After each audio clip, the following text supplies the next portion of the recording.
मेरे अजीज रियाया, आज से हमारा जंगल दुनिया का पहला ऐसा जंगल होगा जहां सब जानवर दरख्तों पर उल्टे लटक कर सोचा करेंगे, क्योंकि उल्टा लटकने से ख्यालात भी नए आते हैं।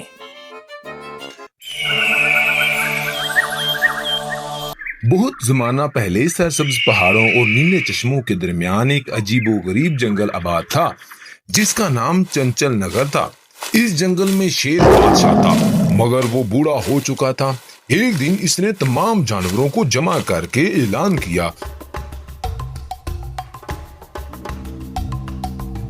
अब मैं आराम करना चाहता हूँ। नया बादशाह तुम खुद मुंतखब करो। ये सुनते ही जंगल में हकामा मच गया। लोमड़ी ने अपनी चालाकी के किस्से सुनाना शुरू किए। हाथी ने अपनी ताकत का डंडोरा पीटा। बंदर दरख्तों पर उल्टे लटक कर अपनी फुर्ती दिखाने लगे, मगर एक कोने में खड़ा गधा गंसफर खामोशी से घास चबा रहा था। गंसफर बड़ा नेक दिल था, लेकिन अकल के मुकाबले में उसकी गाड़ी हमेशा उल्टी सिमत चलती थी। वो अक्सर पानी पीने कुएं की बजाय दरख्त के तने के पास खड़ा हो जाता और हैरान होता कि पानी क्यों नहीं निकल रहा। इंतखाबात का दिन आया। लोमड़ी ने सोचा कि गधे को बादशाह बनाना आसान होगा, क्योंकि वो खुद पसे पर्दा हुकूमत चलाएगी। उसने खुफिया तौर पर सब जानवरों को कायल किया। गधा बेजरर है, कम से कम किसी को खाएगा तो नहीं। ये दलील सबको पसंद आ गई। यूं हैरत अंगेज तौर पर गजनफर गधा जंगल का नया बादशाह मुंतखब हो गया। ताजपोशी की तकरीब हुई। मोर ने रक्स किया, कोयल ने गीत गाए और बंदरों ने आमों की बारिश कर दी। ताज सर पर रखते ही गजनफर ने अपना पहला शाही फरमान जारी किया। आज से जंगल में सब जानवर उल्टे चलेंगे, क्योंकि सीधा चलना तो सबको आता है। असल बहादुरी उल्टा चलने में है। पूरे जंगल में खामोशी छा गई। हाथी ने कोशिश की तो दुम की बाल गिर पड़ा। हिरन 2 कदम उल्टा चला और झाड़ियों में जा घुसा। बंदर हंसते हंसते दरख्त से नीचे गिर गया। मगर बादशाह खुश था। अगले दिन उसने दूसरा हुक्म सुनाया, रात को सब जागेंगे और दिन में सोएंगे, क्योंकि सूरज तो वैसे ही जाग रहा होता है। हमें चांद का साथ देना चाहिए। अब जंगल की जिंदगी दरम बरम हो गई।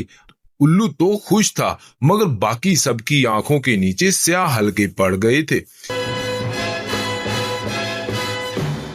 तीसरे दिन गजनफर ने ऐलान किया, दरख्तों पर उगने वाले फल जमीन पर गिरने का इंतजार करना फुजूल है। आज से तमाम जानवर दरख्तों को हिला हिला कर फल गिराएंगे, चाहे फल कच्चे ही क्यों ना हो। नतीजा ये निकला कि सारे आम, जामुन और अमरूद कच्चे ही जमीन पर गिर गए। बंदरों ने सर पकड़ लिया और तोते परेशान हो गए। लोमड़ी, जो असल में पर्दे के पीछे हुकूमत करना चाहती थी, अब खुद परेशान थी। वो बड़बड़ाई, मैंने तो कठपुतली बादशाह सोचा था, ये तो पूरा तमाशा निकला। मगर असल हैरत तो अभी बाकी थी, क्योंकि अगले दिन बादशाह गजनफर ने ऐसा शाही मंसूबा बनाया जिससे पूरा जंगल उल्टा लटकने वाला था। अगली सुबह पूरे जंगल में ढोल बजने लगा। बादशाह गजनफर ने शाही तख्त पर बैठकर अपने कान हिलाते हुए ऐलान किया, मेरे अजीज रियाया, आज से हमारा जंगल दुनिया का पहला ऐसा जंगल होगा जहां सब जानवर दरख्तों पर उल्टे लटक कर सोचा करेंगे, क्योंकि उल्टा लटकने से ख्यालात भी नए आते हैं। बंदर तो वैसे ही दरख्तों पर चढ़ जाते थे, मगर हाथी, गैंडे और हिरन एक दूसरे का मुंह देखने लगे।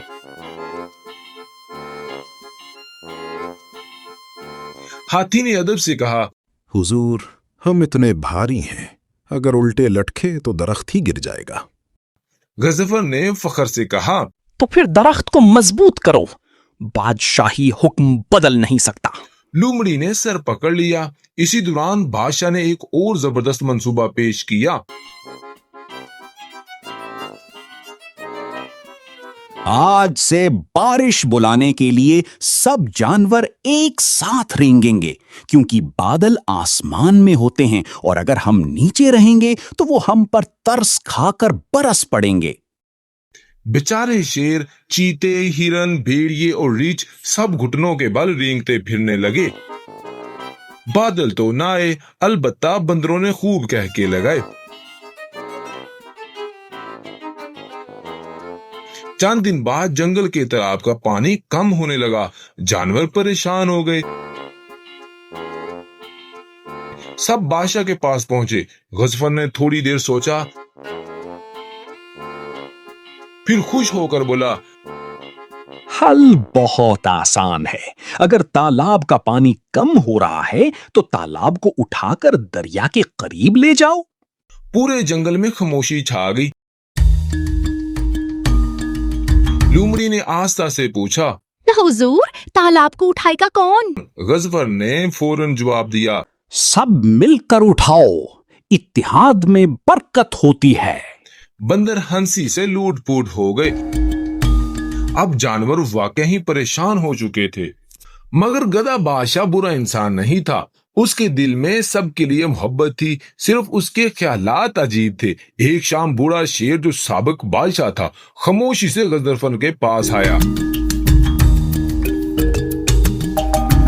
उसने मुस्कुराते हुए कहा, बेटे, बादशाह वो नहीं जो सबको अपने जैसा बना दे, बल्कि वो है जो हर एक की सलाहियत को पहचाने। गजनफर ने हैरानी से पूछा, तो क्या मेरे सारे हुक्म गलत थे? शेर ने नरमी से जवाब दिया, नीयत अच्छी थी, मगर अक्ल और मशवरा भी जरूरी होते हैं। हाथी को उल्टा लटकाना और तालाब को उठाना मुमकिन नहीं। हर जानवर की अपनी फितरत है। गधा कुछ देर खामोश रहा, फिर उसकी आंखों में समझदारी की एक नई रोशनी नमूदार हुई। अगले दिन उसने तमाम जानवरों को जमा किया। वो तख्त से नीचे उतरा और बोला, मेरे दोस्तों, मैंने बहुत से उल्टे सीधे हुक्म दिए। अगर तुम्हें तकलीफ हुई तो मुझे माफ कर दो। आज से कोई फैसला अकेले नहीं होगा, सबकी राय ली जाएगी। पूरा जंगल खुशी से झूम उठा। लूमड़ी ने सुकून का सांस लिया। हाथी ने खुशी में अपनी सूंड बुलंद की। बंदरों ने तालियां बजाई और मोर नाचने लगा। गजनफर बादशाह तो रहा, मगर अब उसने एक मशावरती कौंसल बना ली थी। दिलचस्प बात यह थी कि उसकी पुरानी हरकतें जंगल की कहानियां बन गई। आज भी चंचल नगर के जानवर हंसते हुए कहते हैं, भाई, कोई काम सोच समझ कर करना, वरना कहीं गधा बादशाह वाला हुक्म ना बन जाए। और यूं सब ने सीखा कि अच्छी नीयत के साथ अकल, मशवरा और दूसरों की सलाहियतों का एहतराम भी जरूरी है।